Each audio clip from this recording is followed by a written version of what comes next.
Welcome to the Wild Physio podcast with your host, Andrew Wild. Today I have Eamon Bailie on, who's an exercise physiologist in Sydney, and his dedication to health and fitness started from a young age through his love of sport.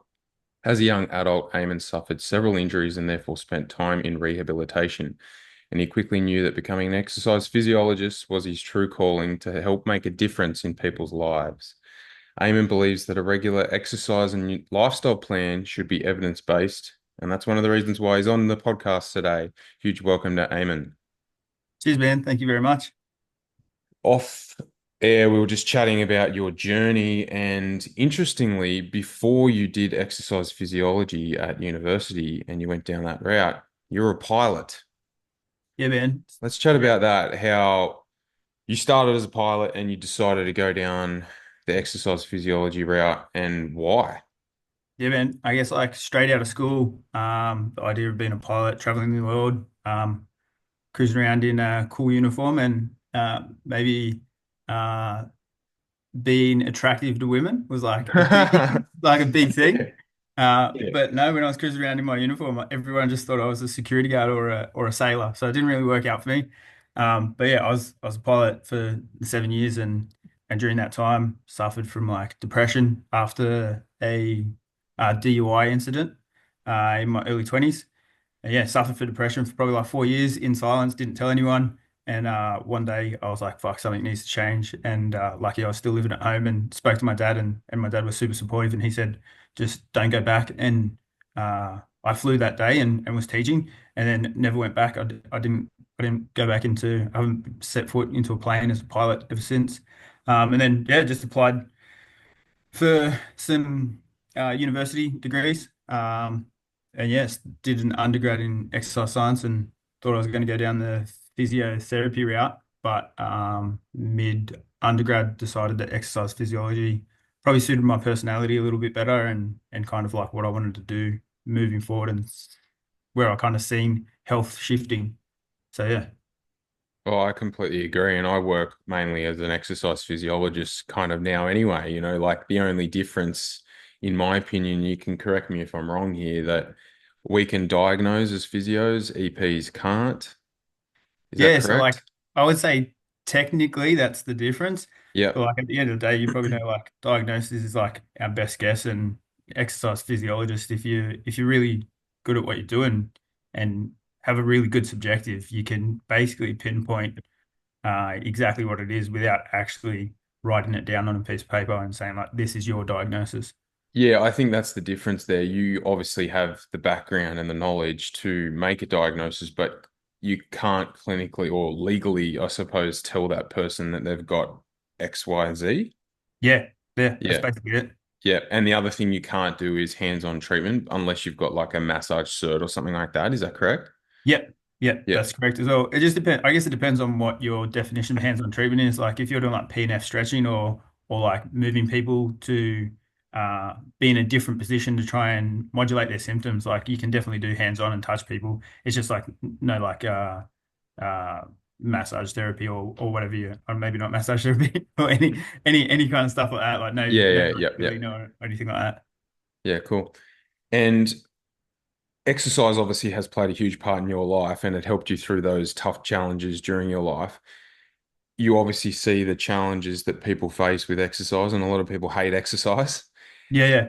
or they have this notion that exercise is hard. Mm. So why do you think people find it so difficult? Like, why do they find it so difficult to commit to exercise going forward? Do you think that we're making things more difficult with social media and people are confused? Because one of the things we wanted to talk about today was just having some simple solutions to some simple problems often. Yeah. And I feel like there's just way too much information out there. So why do you think people struggle to sort of commit?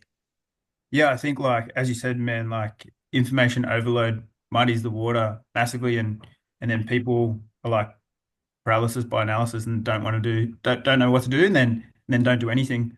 Or the other thing is like just prioritizing health. It doesn't get prioritized as opposed to like making money or something like that, where it's like super tangible, like money in, money out. Like I need to be able to pay rent. But if you have poor health, you don't really feel the impact of poor health like straight away, unless it's like an acute injury where people are like, all right, cool, like I've got a broken arm and this needs addressed. Whereas like something like poor health is like, oh, it's not impacting me in my day-to-day life. And it's usually like later on in life is when it does impact them. And then it's like, oh, I wish I did something earlier on. And it's just trying to get people, I guess, to understand that. Um, Probably like one of the best things, like if you don't have time for exercise now, you'll sooner or later have time for medication, is like a quote from someone that like I'm like it's no more true. You see so many people that are like, I'm working hard to then be able to travel later in life, but it's their poor health that prevents them from traveling, and they have all this money and all this investment. And it's like if you just invested some of that time and some of that money into your health, you could be having the most wonderful time as a retiree. But instead, you're spending all this money on poor health and not being able to do anything, not being mobile, not being able to move, and it's sad. And I see that like in loved ones and people just so many medications, so many injuries, so many comorbidities, and it's just a bit sad. And I think we can do better. It's so true. I've done a post on this before. People think a gym membership or paying an exercise physiologist or a physio is expensive, but you know what is expensive is having diabetes or heart disease or having surgeries later in life. So if you make an Yeah, investment now, you're potentially saving yourself thousands or tens of thousands of dollars going forward. yeah, And there's a difference between lifespan and health span as well. I think that's yeah. another thing, like I think it's 83 and 84 in terms of lifespan in Australia or something like that. Mhm. 83 for guys and 84 for women. But the Yeah. health span, which is when someone is healthy and able to do the things they want to do, is roughly 10 years less than that. Mm. So, we want to try and change that so the health span gets closer to the lifespan. I think Yeah, that's so absolutely. important because, like me being 36, if that's the case, well, I'm halfway. Yeah. Like 72, if I didn't look after myself, technically 72, that would be my health span. And then the last 10 years of my life, I'd be hanging on and probably hanging on with the help of medications, etc. So, yeah, it's a really important point. I agree. And what do you think are some of the barriers to exercise that frustrate you the most?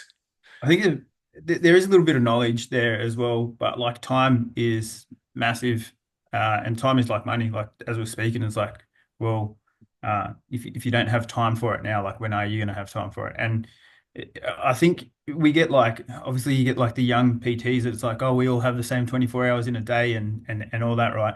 Which we do. Like 24 hours is an incredibly large amount of time in a day, but it's just like working out how physical activity fits into that 24 hours. It's like obviously going to be a lot different to other people. And I think that people don't know how to problem solve that. So many times, like people come in for like chronic low back pain or something, and they're like, I can't go to a gym or I can't do like, I don't see myself doing exercises. And I'm just like, well, would you be able to commit to a 10-minute walk each day?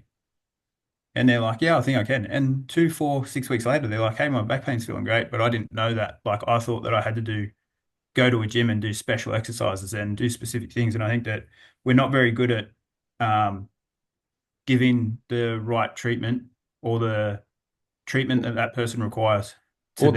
Or the simple treatment. Yeah, That's so important because I think a lot of people, because we have a gym inside our clinic, I think a lot of people walk in and they think, all right, if I want to try and get fit, I need to commit to sort of 4 or 5 sessions a week in the gym. It's just not the case.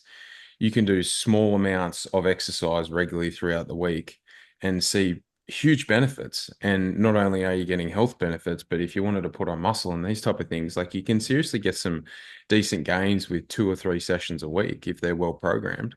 yeah, absolutely, Yeah, absolutely. for sure. So with that in mind, with the simple solutions, so your Instagram is great, and it's one of the reasons why I got you on because you've been pushing the Instagram pretty hard recently, and I always get a bit of a laugh out of some of the stuff you're posting because it is humorous, but and also you don't mind throwing an F-bomb out there, which I love. And a lot of the educational content that you're putting out there is phenomenal, and it's giving people a lot of information about an injury or just something simple. And you typically give them sort of one thing to try Yeah, with, say, a body part, like a bit of knee pain or shoulder pain or something like that. And it's not complex and it's not some ridiculous exercise that creates a barrier to entry. Yeah. So with that in mind, so when it comes to someone coming into your clinic and they see you with the simple solutions, how do you get to the solution and do you use testing to sort of figure out, all right, where do I need to go with this? And is the testing as simple as the solution?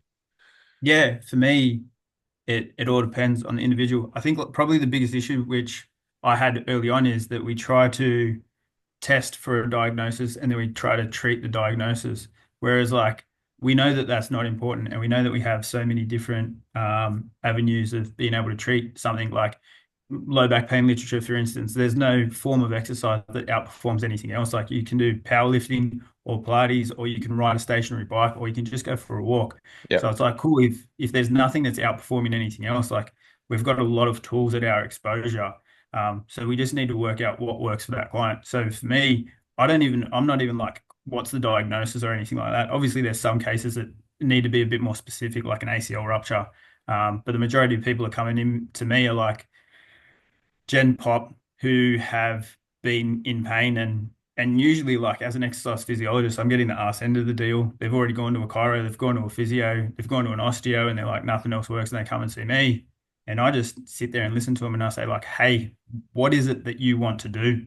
And then from what they tell me what they want to do, I use my clinical reasoning and some problem solving, and I'm like, all right, well, what motor abilities does this person need to be able to do that task?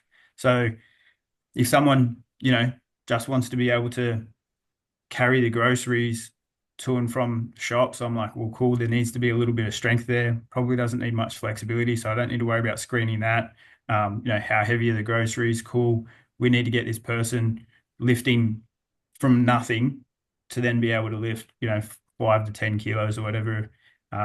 Whereas, like, someone who's, wants to play a high level sport, it's like, cool, well, we need more modalities there. Maybe we need some flexibility. Maybe we need some strength and some power. So then those will then get tested, and then working out where they're at and where I perceive them that they need to be. And for every individual, that's going to be different. And that can even be positional in the sport as well. And then I'll go from there. So I'm more task based than injury based, if that makes sense. It makes complete sense. And there's obviously a lot of crossover between injuries as well. You know, a shoulder injury, just because they've got a certain pathology in the shoulder, a lot of the rehab is actually quite similar. And this is another thing, physios and chiros and stuff talk about way too much, how they need to be specific for a certain injury. You know, you need to do these joint angles and like this special exercise to Yeah. rehab this injury. But across the board, it's actually quite similar. And that's one of the good things about a lot of the content it's that you've got on your page is it's just so basic and simple, but simple works. And the longer I Yeah. work in this industry and the longer I go through being a physio, I think it's becoming more and more basic what I tell people and Yeah. what I give them. And the basics work, like push, pull, upper body, vertical and horizontal, and with the lower body doing some form of squatty movement, hingy, bridgy, maybe some single leg work and some accessory. Like it's pretty simple stuff. Yeah. Yeah. There's like, oh man, who's the guy? There's like a Pilates physio dude. I think he's like the elephant something, but oh, his name goes past me, but he had complete shoulder surgery, and he documented his rehab, and he literally just did horizontal push pull, vertical push pull. Started with a broomstick maybe, and then within 6 to 8 months, he was like bench pressing like 130, 140. Yeah, And yeah. it's like, cool, if this is a physio who is rehabbing his own total shoulder reconstruction just with horizontal push pull, vertical push pull, like, it just shows like how simple it can be. Yeah, and because a couple of times on your Instagram and recently in the probably in the last couple of months, you talk about some bullshit shoulder exercises and weird things that people get told by physios, chiros, etc. Because you often see, the external rotation with the band and all this sort of stuff, and you like graduate from band to band. Just go through with the listeners just how ridiculous it is just to stick with this sort of stuff here, where your elbows by your side and you're going out, as opposed to just lifting some tin and Yeah. horizontal push pull. Yeah, it's like phenomenal. Like, external rotation can be a great starting point for anything. But like the one thing that I do say, and probably the one thing I cop the most heat on is like everyone's like, oh, there's nothing wrong with that exercise. And I'm like, I'm not necessarily saying that there's anything wrong with that exercise. It's just, is that the right exercise Is it for optimal? that person at that point in time? And if Yeah. they're super acute and that's all that they can tolerate, it's like, well, cool, we're getting something in there. But as soon as that becomes 2 to 4 weeks, once that becomes like pretty comfortable, it's like sweet, we need to get them into higher level stuff so that they can just be a human. Like I don't see anyone doing standing shoulder external rotations in any form of life, or any daily activity. It's like cool, like let's just try and get them a bit more resilient and robust, and that comes from the form of just progressive overload. Choose whatever exercise you want to do, whatever you are happy doing. It doesn't really matter. It doesn't need to be uh, weighted with like massive amounts of dumbbells or barbells or whatever. You can use body weight. Like some of the calisthenics guys are ridiculously strong, and often will give a lot of calisthenic stuff because people don't want to go to a gym, or people don't want to invest um, in exercise equipment. It's like, cool, we can do it with less stuff. We just need to know how to progressively overload and make it more resilient and more robust. Yeah, just do a push up. Yeah, yeah, yeah, yeah, yeah, exactly. Yeah, it's so But simple. yeah. Yeah, and in terms of when someone first walks in your door, in terms of power testing, what type of power testing are you doing with that person? So, say for instance, they're an athlete and they want to get better at jumping, they're a basketballer. Obviously, we're talking about simple testing. What type of simple testing do you typically use? Yeah, so if we're looking at a basketball, it's mainly like vertical jumping, or like a volleyballer. There's like an app called like In Jump or something that I just use on my phone. Yeah, I just get them to jump, and it just tells me how many centimeters they're jumping off their left foot, how much they're jumping off their right foot, and then bilateral as well. And then you can quickly say like, is the left and right discrepancy something that we need to address? Is it like really ugly?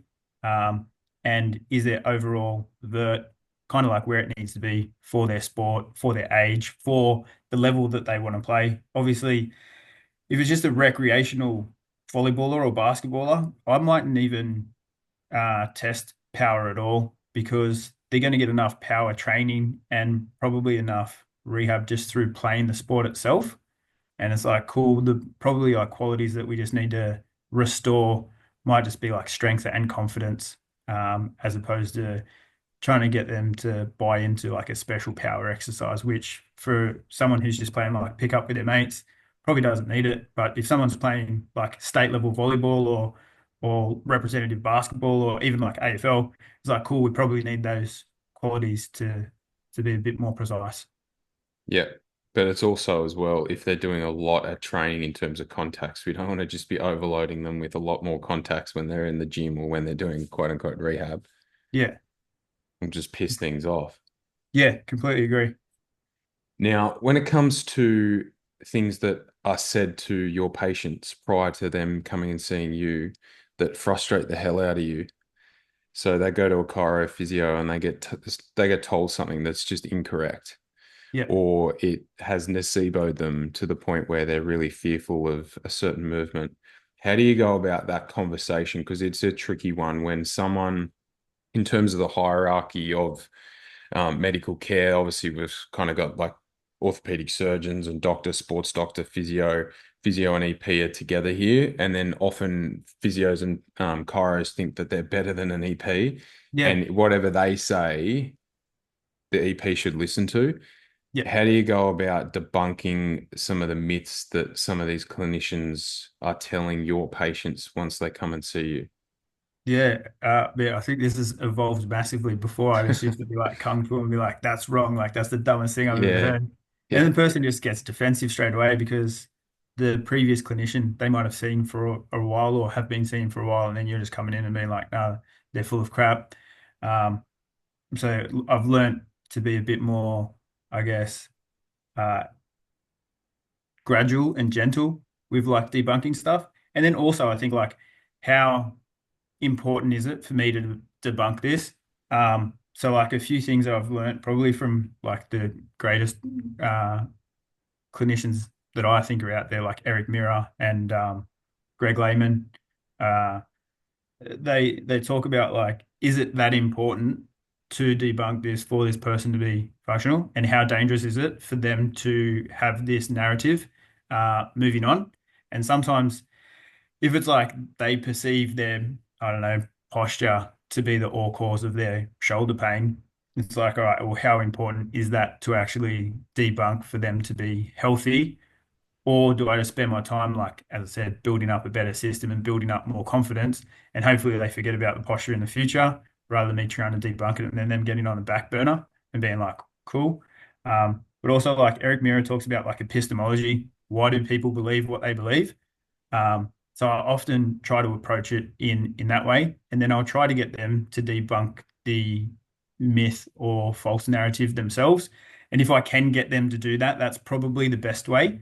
If I can't, sometimes I just let it sit for a little bit, and hopefully, as we build that rapport over a long period of time, we can start to like open that conversation back up. But yeah, I think the worst thing is like just saying like, "No, that's wrong."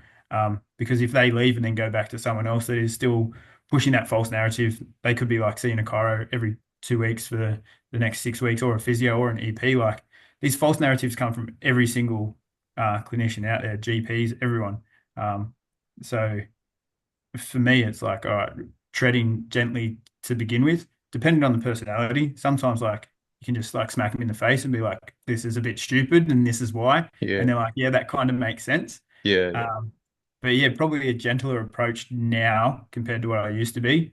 And sometimes as I said, sometimes I'm like, oh, this is probably not even worth like addressing. If we can just get them to back to being just a normal human being and build confidence so that they forget about that completely, then they just move on with their life and hopefully no one tells them something stupid in the future. Yeah, I completely agree with that. I was probably a little bit too blunt early on in my career as well. I'm still blunt, but I definitely softened a little bit in terms of trying to debunk some of the bullshit out there. And I agree with you, you've got to make a decision, is it worth my time? And is it worth I suppose, potentially putting them offside a little bit early on? I think, is it worth that? I often just do what you said. I kind of bank it for later, and I'll like write in my notes, a few unhelpful beliefs and dot dot, write down a couple of them, and I might just kind of gradually get them across the line in terms of just changing that narrative.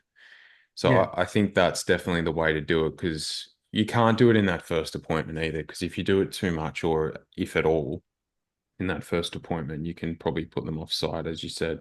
We have a lot of patients that come and see us regularly, sort of PT based stuff or group classes, and they go and still see chiros regularly. And sometimes they tell me something that the chiros said or the other physio or whatever they've said, and I'm like tearing my hair out a little bit, but like I don't get as offended, I suppose, anymore. And yeah, I don't want to just grab them and be like, no, listen to me.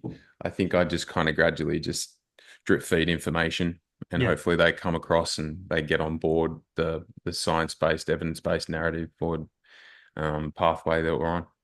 Yeah, and I think a lot of the time they do because they start to see like the changes that you're addressing, and they're like, "Oh, actually, we haven't changed my posture at all, have we?" And you're like, "No, we haven't." And they're Yeah. like, "Did it have anything to do with my posture to begin with?" And I'm like, "Well, what do you think?" And they're like, "Probably not." I'm like, "Oh, cool." Like it took us like 6 weeks to get here, but you like you've worked it out now, which is more powerful than me just uh throwing information at you, which is like another thing. I can't remember who it was from, but they said like what we think education is as like clinicians is like giving information to people, but what education actually is like drawing information out of people. So if you can draw that information and then recite it back to you or come to that conclusion, then that's a way better form of education than us just spitting information like, Andrew et al. Said that posture doesn't have anything to do with it. And they're like, well, I don't care about that. Yeah, I completely agree with that. It's also, I think it's often good to have these conversations when people are doing something rather than just sort of sitting down in front of them. Hmm. Because a lot of people just forget the stuff that you tell them. Some of the research is up to 80% of the consult people will forget. So often, like doing exercise and in a rest period, telling them something, often I find that helps. but them coming to their own conclusion, I think, is a good way of doing it as well. And drip feeding information is a good way to do it. And they gradually just get on board, and then they soon realize, okay, these guys know what they're talking about. Yeah, yeah. And I try like with a lot of the stuff, like with a lot of debunking and even through my social media, I try to use a little bit of humor in there to like take the edge off it rather than being like um, hard and being like this is the truth. Like um, you know, just keeping it casual and laughing about it. Um, I think that helps as well. Yeah, definitely. Now, in terms of professional development, there's a lot of young exercise physiologists and chiros and physios out there that are trying to figure out what to do to develop and to build up their knowledge. And this is a little bit of a story. So, Eamon actually came and saw me back in 2019 as technically a patient. He actually paid for a consult to come and see me just to pick my brain. And at the time, I was so impressed because a lot of the time I have young clinicians out there asking me questions via email or maybe an Instagram DM or something like that. Yeah. Or they'll be like, "Oh, I'll go and get a coffee." Now, I'm fine with that. I am like I'm here to help. But at the same time, someone going out of their way to come and pay you as a clinician for some advice, that just was a massive tick from me. And look, it's one of the reasons why I followed you for so long and also why you're on the podcast now. I have so much respect for you. Now, you just mentioned before off air that you actually did that at 5 or 6 clinics around Sydney. Yeah. So I guess like I went obviously back into um university later in life. So I didn't go back to uni till I was 28. So Yep. um I had like a really good idea of like where I wanted to be and what I wanted to do and for me I was like, cool, if I want to learn from people, um I'm not going to take the piss. I'm going to pay for their time. Like these people have done, a lot of time. So yeah, I would just like listen to podcasts and the podcast that you were doing with your mate at the time. I didn't even know how I landed on it, but yeah, I picked that up. I think the Brett Contreras maybe was like one of the first ones that I listened to. Um, and then yeah, I just look people up and I'm like, where are they within the vicinity? Can I see them? And then I just book in an initial consult and be like, cool, can I come and see you for an initial consult? Pay for the session. But I just want to learn stuff off you. So there's probably like I think I went to 3 or 4 physios and 2 chiros during the time. And yeah, sometimes I'll just be like, hey, I just want you to take me through your full initial screening and just show me what you do. I don't have nothing wrong with me.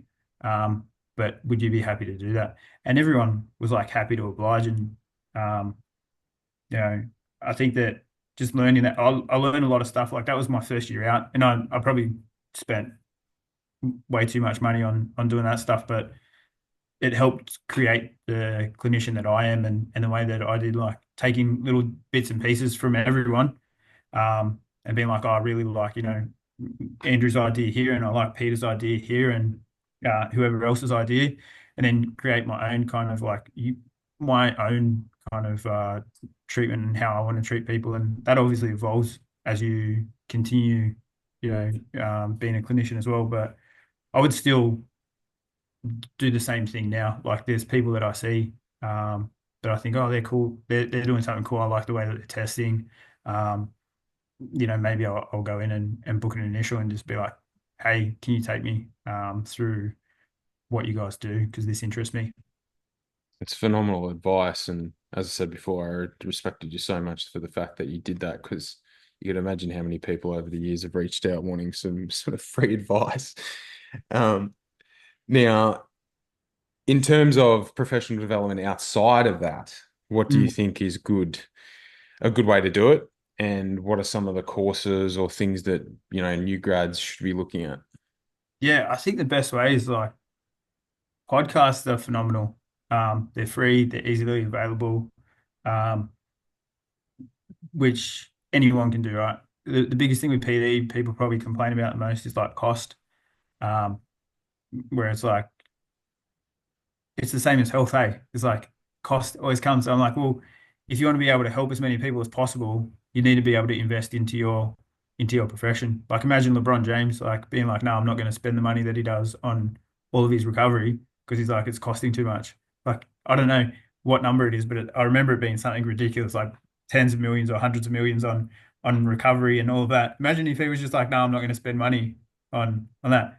But then we have other professions that are like, oh, I don't want to get better. Like the amount of physios and EPs that I've worked with that literally do no professional development each year, and they just get by saying that they read some papers or doing some bullshit course. It's ridiculous. Whereas like just invest, find out like off podcasts. Like I've done Eric Mira's courses. I've done Greg Lehman's courses, Adam Meakin's. I have Physio Network. I think like if cost is an issue, go into something like Physio Network, and I know that there's more of them around, but it's just a subscription base. It's $100 you get a year, maybe American, but you get so much from it. You get so many different courses. So the main thing is just being willing to invest your time and your money, and don't think that you're too good for anything. Like I spent a few $1,000s see Jacob Harden over a couple of days when I was still at university, and he's a chiro, and people like to talk smack about chiros. Because they're perceived to have a bit of a complex, but there's phenomenal chiros out there. Like Greg Lehman was a chiro to begin with as well, and he's probably one of the goats of our industry. So I was like, yeah, listen, I'd just listen to podcasts and then see if they had a course, and then do it, and then that's it.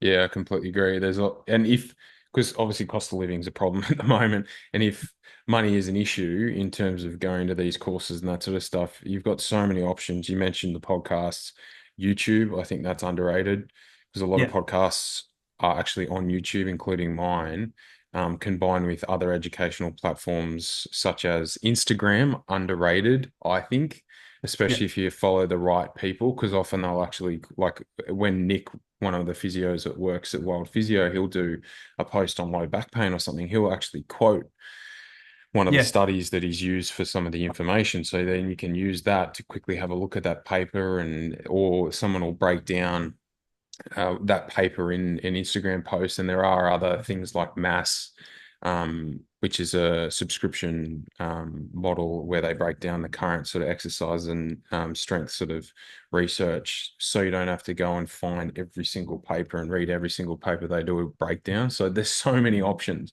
yeah, And I love podcasts. I love podcasting myself, yeah, but also listening to podcasts because A, it's free. B, you can do it anywhere. Like you can jump in the car.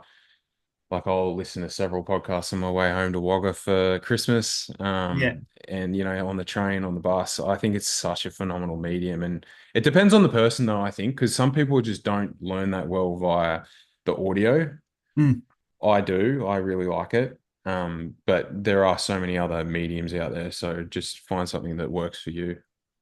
Yeah, and invest time. As well. I like time and money is like if you want to be good at what you want to do and help as many people as you can, like you need to do that. But not just that, like our regulations, like all of the insurance companies, like whether that's private health or CIRA or Medicare, they're paying for who is meant to be legally evidence-based, right? And up to date with everything. So it's part of you and your job that you have to do this. And I'm pretty sure there's like um a tiny amount of like people that actually keeping up to date, like from my experience and being out and thing. Like I'll talk to so many people and I'm like, when was the last time you read a paper or when was the last time you did something? And it's phenomenal. They're just like they're these guys that have, 10 years experience, but they only have 1 year of experience that they've repeated 10 times. And you have like a new grad that's been out for 6 months and he's read like 1,000 papers. And you're like, this 6 month new grad actually has more experience than this 10-year-old clinician. And it's crazy. Like you see some guys out there like I don't know, probably the best person that I can think of is like Bo, stress fracture physio. I don't think he's only been a physio for a few years, and he would have more knowledge and more understanding than people who have 15, 20 years experience. Um, which is they're the guys that you want to look out for, and they're the guys that you want to follow. Agreed. There's no excuses as well. Like I'm busy. I run a clinic, but often what I do and it is tricky to try and find the time to do this professional development and read papers and stuff, but I don't make that an excuse. When I lift weights, I often actually listen to a podcast. Yeah, And, in that podcast, if they've mentioned something or mentioned a study, I'll write it down and quickly look it up, during a rest period in my training session or something like that. So you just gotta make it work somehow. And I completely agree. You gotta stay up to date, otherwise you'll get left behind. Even if the general population don't think or don't realize that you're getting left behind, I think eventually it'll catch up with you. yeah, yeah, yeah. Well, I hope, man, I hope so. There's a lot out Hmm. there that have gifts of the gab and the silk They tongue, and they're used car salesmen, mate. 100%, and they're great at it. They're great at it. Yeah. Like I You take need my hat off to them. I'm like, you're doing like as a business person that is being a complete charlatan. Like, it's it. You're good at what you do. I don't agree with it, and I think it's 12 sessions for 12 weeks. You need an x-ray and we'll do another x-ray at the end and all this sort of yeah. bullshit. Yeah. Oh, mate, 10 packs. Like Yeah. the best one is like going in for I don't know, a knee issue and then rehabbing that and then finding out that you need to fix your hip as well. Otherwise, your knee issue is going to come back. And then 6 months later, you've rehabbed the knee that was the issue to begin with, but you've also rehabbed your hip and your back and your shoulder. Yeah. Amen And to is that. I think that's, and that's one of the reasons why we started all the group classes we did, because it, a lot of the time people come in for physio and they'll eventually go into a group class. And like, yeah, it's great for business that they're coming back into the group class, but they're coming back for the right reasons. And they'll come to yeah. the group class to lift weights. They've got their own individualized program based off what they want to do. We get repeat business. We're not noceboing them. We're telling Mm. them correct information. And a lot of the time they just cancel their gym membership and just come to us for everything in terms of their gym-based stuff. So it's a win-win. So I think that model, I think, will be the way of the future, I think, because if physio's done properly, and EP and chiro, people don't need the physio as much as people think. Yeah. They're not coming back 14 times for a low back issue. They might come back two or three, maybe four, and then transition into a group class or something like that. Yeah, yeah, absolutely. And I've got similar, like I'm lucky that, exercise physiology and exercise scientist, you just run straight into personal training. And I'm just like, cool. Like, uh, if you want to, these are your options. You can continue doing one-on-one sessions under a personal training. You can go into our strength class, or go find a personal trainer or set you up with a program. And I would say that if you're just a good human being and like really care about the person, like 80, even 90% will just stay on. And like I've had people that I've discharged and they're still with me. And people and they're like, why are they still with you? I said, well, it's because they see value in it. Yes. That's it. Yeah, if they know, like, and trust you, you're on. Yeah. They'll hang around. Definitely. Do you remember what we talked about back in 2019? I don't. No, I just came in and I just said like uh, listening to your podcast, like you were evidence based and the other guy who was maybe Andrew. Yeah. yeah, like I guess that was kind of like the echo chamber that I wanted to be in. So it was like it's something that I was like, cool, I want to learn more about this. I was obviously in my infancy. I just came in and I just said like, what do you do? What do you look for at initial? Yeah. Um, I and think that it wasn't specific from memory. Like, you weren't asking me specific questions on, how do I rehab this shoulder and this and that. It was more just about the generalist nature of how do you go about a consult from memory. yeah, Yeah. yeah, um, and yeah, I remember you were like, oh, I don't want to charge you, and you were just like, Did I'll just I? yeah, you were like, I'll just swipe your health fund, and I was like, no, like I want to pay for Don't your tell him that, time. mate. Shh. Um, But yeah, even that's like super nice. Like I've got the world's shittest health fund. If you just swipe my health fund, you would have got like 20 bucks after spending an hour with me. I was like, and Yeah. I know what my health fund is. And I was like, I'm not here to take the piss. Like I really value you taking time out and speaking to me and helping me and helping direct me in the way that I want to go. So like it's super valuable. And there's, as I said, there's half a dozen other people who have done the same thing for me as well. Yeah. I would have valued the conversation if I was going to let you do that. But it's also great to meet people that are like-minded, that value evidence-based practice as much as you do. So I think hopefully we become the majority rather than the other way around, but Mm. I think it's getting there gradually. Last question, I won't take up any more of your time. I feel like this is common, way too common. Mhm. People go in for a basic injury or a basic niggle, and they leave the physio or chiro or EP with 10 exercises. It's so frustrating. People come and see me and they're like, this physio gave me like 5 exercises. I think one is probably all you need, maybe Yeah, two. yeah, So just dive into that whilst why simplicity works, why you often only need to give people 1 or 2 exercises. yeah. So I think there's like an early Or paper. no exercises, actually. Yeah, man, Yeah. like there's a mixture there. I think there's an early paper, maybe in the late 90s or early thousands. Like it wasn't a phenomenal kind of paper, but it's the only one that I've seen when they were looking at exercises given for rehab for like homework. And they were like uh anything greater than three had like an exponential effect of not being done. Because Yeah. again, it's time. So it's like if you give someone 5 exercises, and they don't have time to complete all 5 exercises, they won't do any because you don't think like, oh, I could just do one of them because that like doesn't make sense when when it's like, oh, I have to do all five. But yeah, I often am like, yeah, 1 to 2 exercises depends on I guess their training age and training history. If there's someone who is already like a active in the gym and doing lots of things, maybe I'll give them a bit more. But often it's like, hey, let's just do these 1 to 2 exercises because otherwise you don't know what's going on. Like we Yeah, don't actually what's know. work as in what's working, what's Yeah, helping. yeah, Yeah, yeah. if It's you like throw if the I kitchen sink at it, you yeah. can't you're just guessing. Yeah, yeah. Yeah, so it's like if we just give less and like we start to see Yeah. a change, we can be like, cool, well, that's helping. Or if we don't see a change or see something worse, then we can be like, well, cool, it's only one of these two things that we've added in. So it's easy to change. But sometimes, as I said, like don't give any exercises. Sometimes I just give physical activity guidelines. Like, hey, let's just walk a little bit more. I had a lady Amen come to in, that. yeah, I had a lady come in not that long ago, and she said, I'm not going to do any exercise at home. I said, okay. No dramas. It's fine. I'm not going to try and make you do exercise at home and then resent me. I'm just um, like, what are some of the things that you do? And she's like, oh, I have horses and I like to do that. I was like, oh, is there any way, we can do just a bit more of that?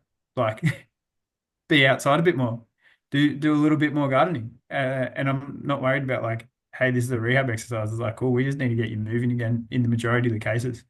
So Yeah, yeah. completely agree. Walking so underrated. Feel like a lot of people just don't walk enough, and such a simple way of doing it. Just a few movement snacks during the day where they go for a bit of a walk, or if they like, as you said, like a bit of horse riding or whatever, go for it. Or if they like shopping, go shopping more often. Yeah, walking is going to be my number one Yeah. rehab like exercise that I give everyone. They come in with shoulder injury. I'm like, walk. I'm like, because we know that just more physical activity helps reduce like our pain tolerance or pain threshold.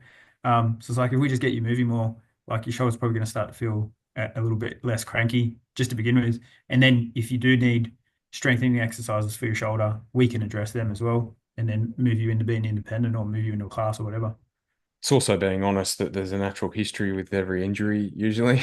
So, you could just not do anything and it'll probably get better. So, I think that's important as well. I feel like physios, chiros sometimes get their back up against that and they feel like they're not valued Yeah, I when bet it, I have to say one of my options is to do nothing. Like I say, yeah, exactly. our first option is to do nothing. And Exactly. a lot of people look at me as if I'm stupid. I'm like, well, you're here in a private clinic, like you're not in ICU. Like how bad is this impacting you?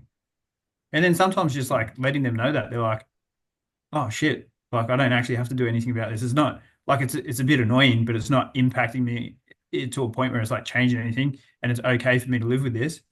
And then I'm like, and if it's still pissing you off in like 4 to 6 weeks, like you can come back and we can do something else if you like. But if you don't want to do anything and it's not inhibiting you at all, fucking don't worry about it. Yeah, Like it's okay. couldn't agree more. Great advice, mate. Well, thank you so much for coming on. It's been a lot of fun.